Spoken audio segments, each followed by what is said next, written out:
Poor Nancy Pelosi. Poor Naffy Peluso. It is kind of interesting how, like, Americans, like, for probably, like, the first time since the Cuban Missile Crisis, have gotten, a very small taste of what they do to every other country in the world, literally every single day. Like, threats implied or actually outright stated in order to force another country to do something that that other country would rather not do, or to not do something that you would rather it not do. And their reaction to it is like, oh my God, yes, Queen Nancy Pelosi, you go right down to Taiwan, you own those goddamn Chi-coms. And then in like literally every other situation imaginable, like they will full-heartedly deep fucking throat what the USA is doing, if not outright ignore it. Most of them will ignore it. It depends on their political ideology. Like the neolibs, you know, the Hillary Clinton yes queeners, they will support it, obviously. They'll be like, America threatening X country and forcing them to fall in line with the neoliberal world order is actually good, or they just pretend it doesn't happen. Like the faux left liberal types who clearly support US hegemony in every single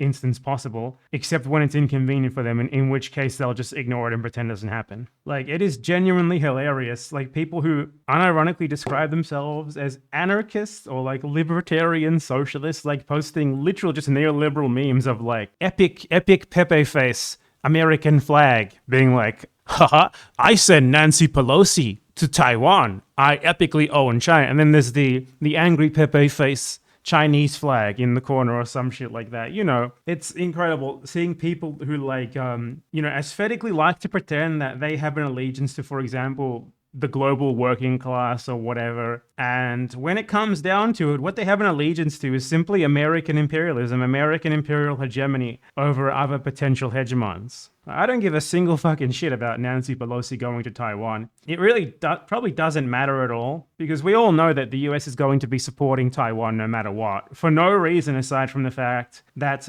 having, you know, an outpost that is aligned with it right next to China is, and also that sort of area in East Asia is very useful for the United States of America. That's why they support Taiwan. It's why they support Israel. But you have like these people who like legitimately believe, or like at least they want to project the image of this idea that the USA is doing it because they are actually like, you know, the defenders of freedom or whatever.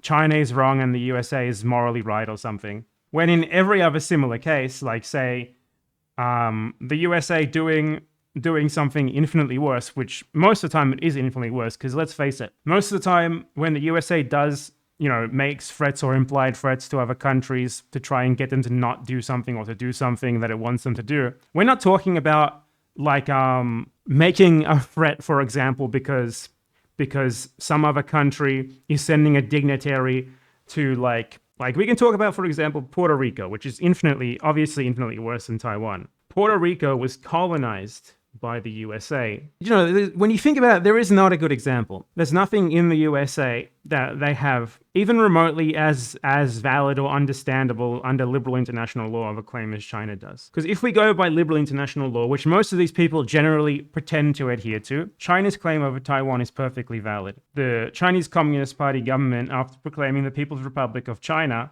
under standards of international law, in force at the time and in force since, Taiwan would be theirs because they were eventually accepted as the legitimate successor government of the Chinese state, which means that under this law, regardless of whatever you think about Taiwan self-determination or whatever, their claim to it is legitimate.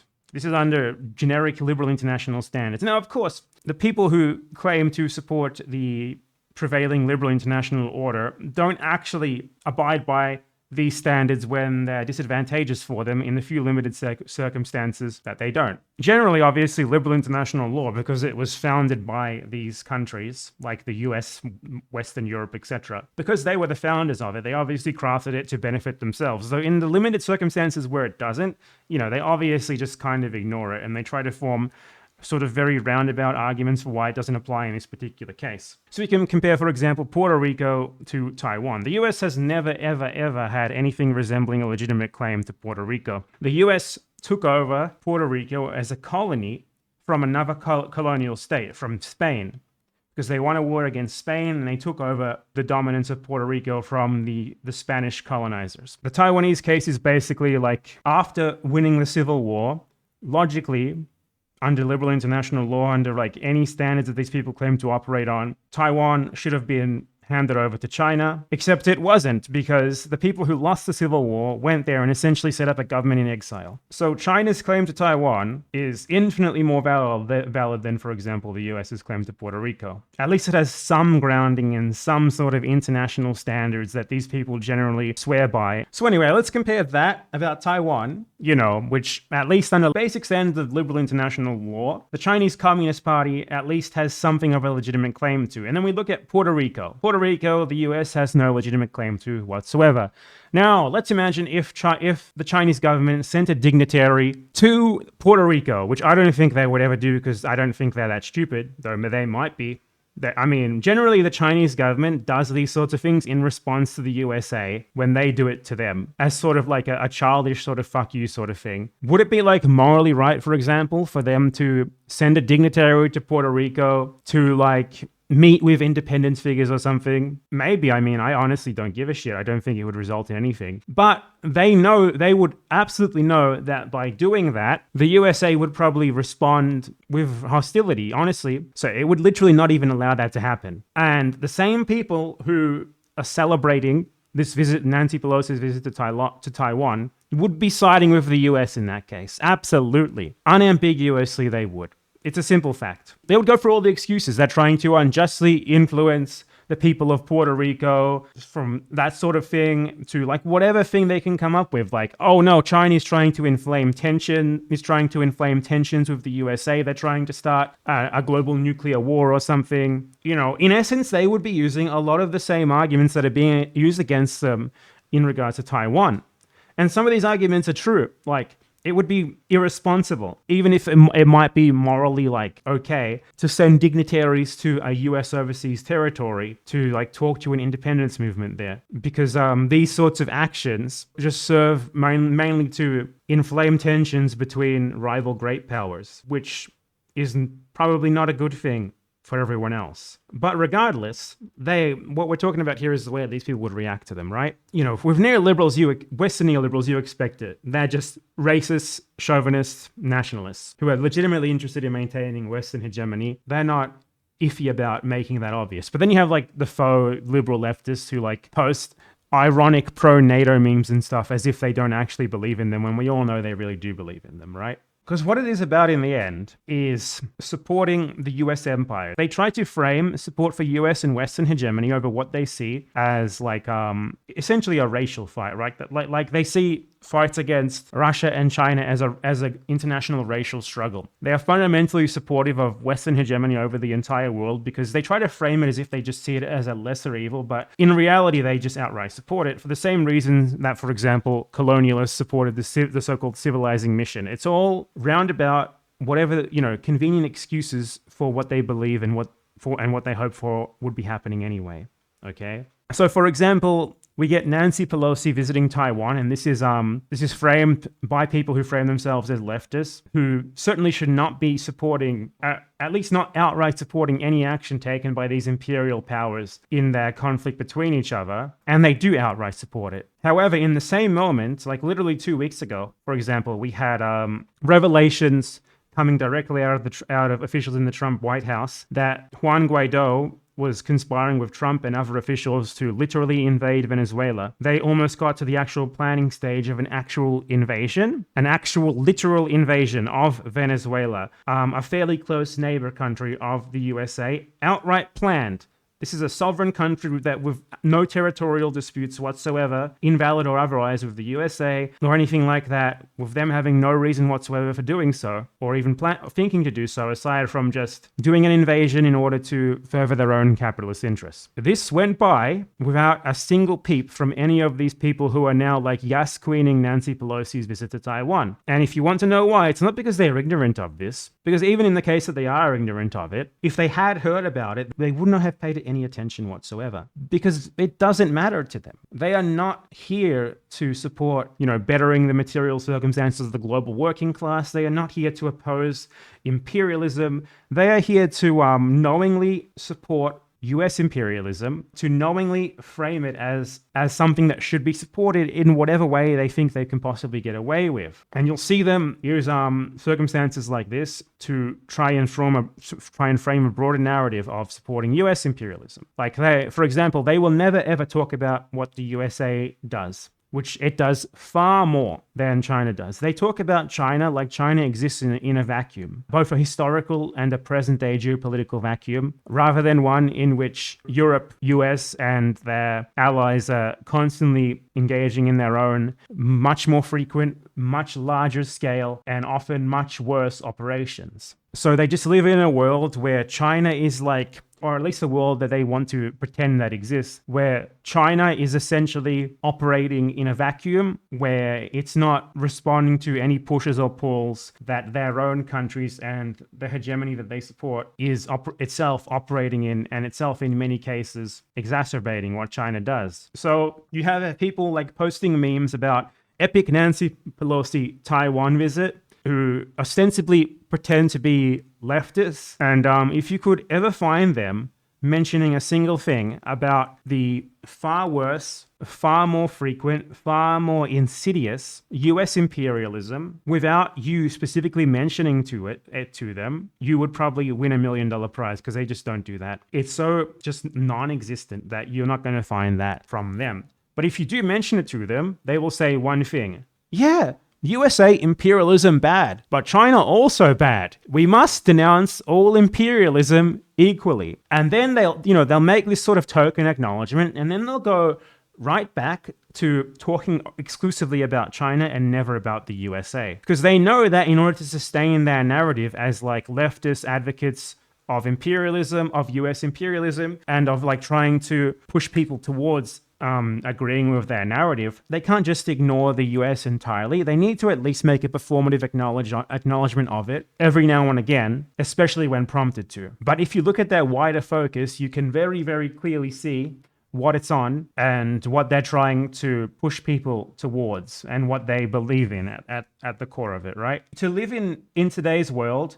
and to very rarely acknowledge American imperialism while acknowledging like literally every little thing that China does, you have to be actively trying to do that. You have to be actively ignoring the US and actively focusing on China. And we all know why they do that. It's just so obvious. So being like, yeah, I'm against all imperialism bad, that doesn't work when you are uniquely focused on one side of this great power struggle. One side which is objectively far weaker, far poorer, and that couldn't even remotely do what the USA does, even if it wanted to. And factually, it doesn't want to, because we can look at what China does in geopolitics, and it clearly has a very different approach to geopolitics. China doesn't invade countries on the other side of the world, for example. The US invades a new country every 5-10 years or so. The US has active military operations in like 10 different countries at any one time.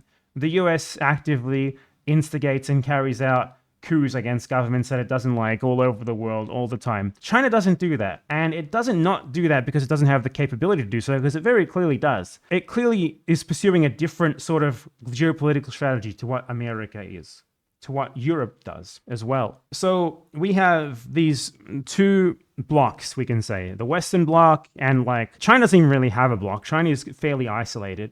China is scared to really even come out in open support of Russia. And that really shows you how little power they actually have in this sort of geopolitical struggle against the West. They are nowhere near as strong or as influential as Westerners like to paint them. So what we have here is the USA, which is a country that is not only far more powerful, far more influential, with total control of the global financial system, that engages in far more aggressive style of imperial and far more controlling style of imperialism than China does. And then we have China, 10 times poorer, nowhere near this level of global influence, essentially threatening what is, under the standards of liberal international law, legitimately a breakaway province. And whatever arguments you want to make regarding Taiwanese sovereignty, they're all not really based in international law anymore. They're all based in simple, like, morality. Like, most people who live in Taiwan support Taiwanese independence. However, if you tell them that most people in Texas support Texas independence, they obviously would not support that. Like, liberal international law doesn't operate on that standard of simply like a base majority vote for independence of whoever wants it.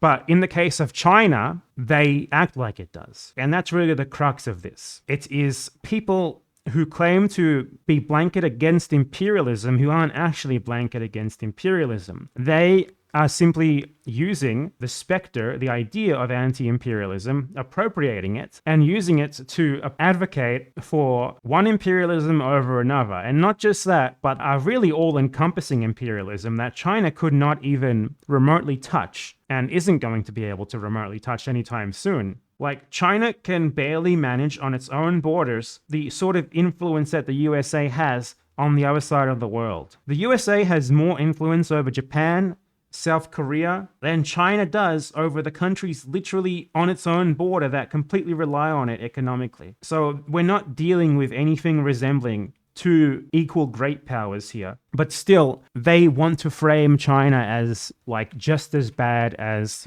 the US, just as much of a threat. And in order to do that, they kind of need to ignore the US. They kind of need to ignore what the US actually does as much as possible. Because if you like had a list of like the imperialist actions of China and the US and put them together, China's list would be like 100 times smaller. They wouldn't even compare. So when you look at the like massive focus, especially given that most of these people are Americans, Westerners themselves, who come from countries that are fundamentally allied with US geopolitical interests, it's very clear why they focus on China. It's very clear why they very rarely talk about the US. And then even if they do, they talk about the US in this way where it's like a blundering giant that means well, rather than an actual imperialist power that is just trying to make itself even more powerful, at the cost of the vast majority of people in the world. If you can show me a single one of these people who would ever come close, for example, to framing rightfully the imprisonment of 2 million Black Americans, or what is it, like 1,900,000, something like that. Not all of the prison population is Black, but about half of it is. Like 1 million Black Americans is framed as like some sort of like failure of a well-meaning justice system rather than something that is clearly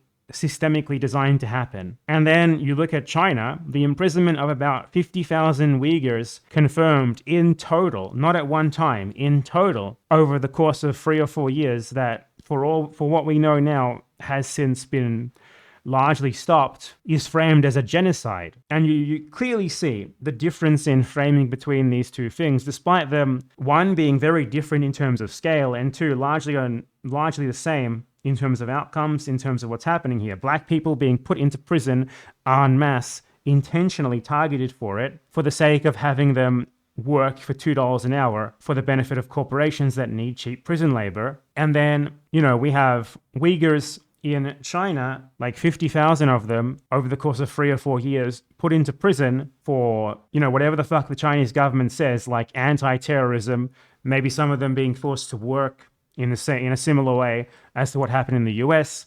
But you would never hear these people who claim to be equally against all imperialisms denouncing the US one in the same terms that they denounce the Chinese one. And yeah, so this is the problem with the way that these people think. I mean, I don't think they really think this way. They're just very stupid people who are trying to come up with like a roundabout justification for American and Western imperialism, because that's what they fundamentally align with. It's what fundamentally benefits them.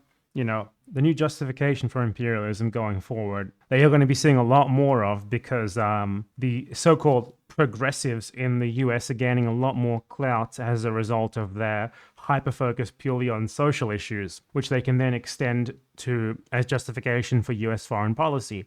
Something that is fairly unique, though not too different to how they used it before. Like, spreading freedom and democracy isn't really that much different to spreading gay rights and feminism.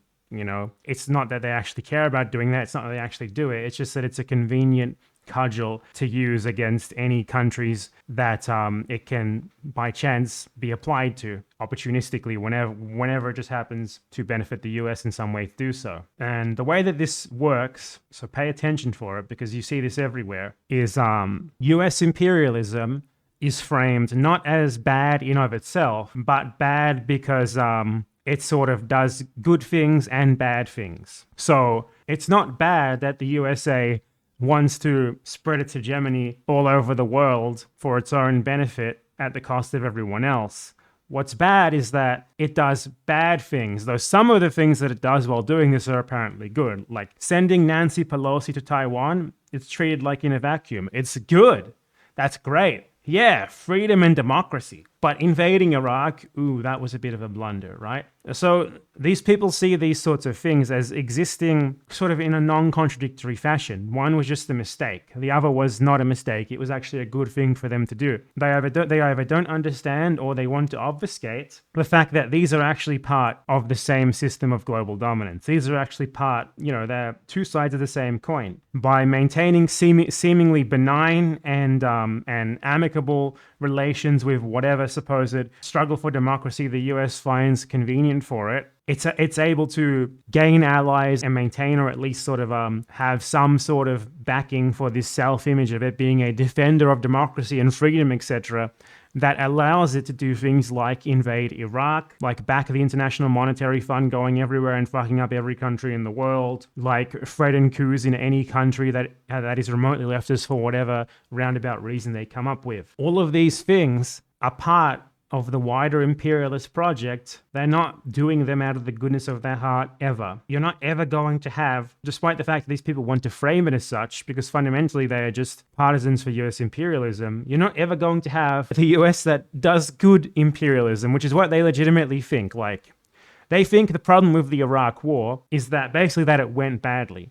Invading Iraq for them as an idea wasn't bad. The bad part was that it went badly. If only they'd gone in there and overthrown Saddam Hussein and then quickly just gotten out and left everything else to the Iraqis. Wouldn't that have been great? They live in like this fantasy world, this completely idiotic fantasy world where great powers operate like that, like selflessly for the good of others, rather than because they are getting infinitely more out of what they're doing than what they're putting into it for themselves. The new imperialism going forward is going to be gay rights, women's rights, etc. Feels like he supports the Holocaust. Of course, applied very selectively. This is not going to be applied to Saudi Arabia until they start refusing oil or something to the US, then it will be. And all of it is part of maintaining the US, EU, Western geopolitical dominance, which fundamentally is designed at its top to maximize profits for Western corporations.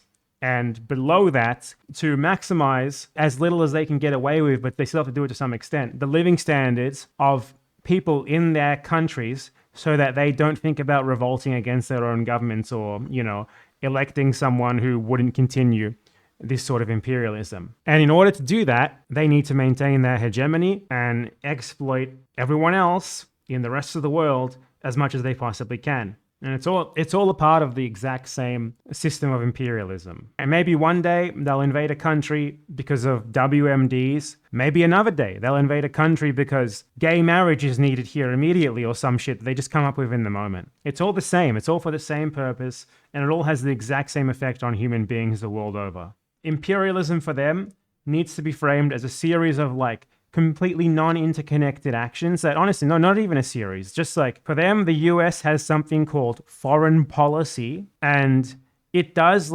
individual disconnected foreign policy actions. Some of them good, some of them bad. There's no wider connection between them that aims to further a broader geopolitical interest for the benefit of the US, its corporations, and to some extent, the people who live there, though not to as great an extent as the other the Western imperialist powers. It's not that. For them, it's just when the US does something bad, it's because the US has just made a bad foreign policy decision. The US badly imposed its will on another country. And sometimes for them, it also does good foreign policy things. Like sending Nancy Pelosi to Taiwan. That's a good foreign policy act, definitely without any sort of wider, more nefarious motivations. For them, it's essentially China does imperialism, the USA does foreign policy.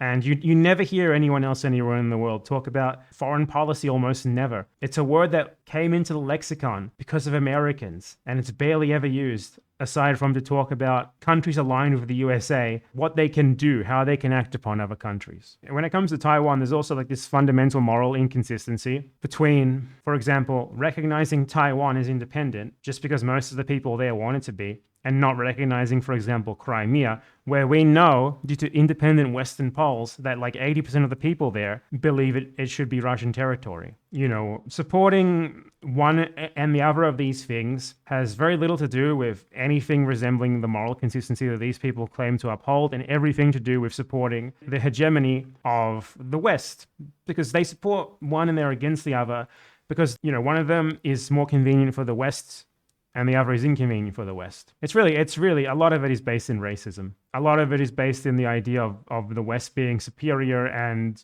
its global dominance being good for the rest of the world because Westerners are enlightened and can teach everyone else how to be enlightened like them. If only it wasn't for China and Russia, the Eastern hordes, trying to stop them from doing so.